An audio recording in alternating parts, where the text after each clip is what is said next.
যে সেই সময়কার ক্ষমতাসীন প্রধানমন্ত্রীর নির্দেশনায়, সহযোগিতায়, মদদে এই ঘটনা যে ঘটেছিল তার সাথে কারা কারা জড়িত ছিল, বিভিন্ন সময় বিভিন্নভাবে নাম এসেছে, বিচারের মুখোমুখি হতে যাচ্ছে, আমরা শুনতে পাচ্ছি।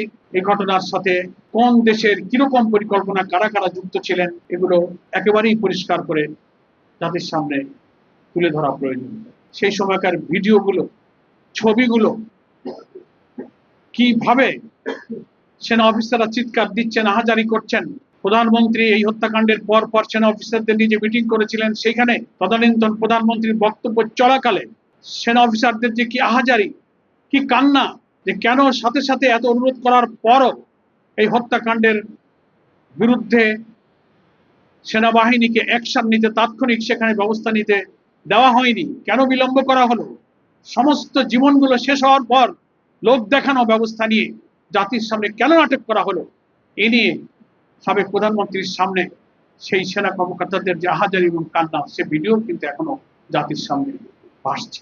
যারা সেদিন এই হত্যাকাণ্ডের নেতৃত্ব দিয়েছিলেন, এর পেছনে দেশ বিরোধী ষড়যন্ত্র ছিল।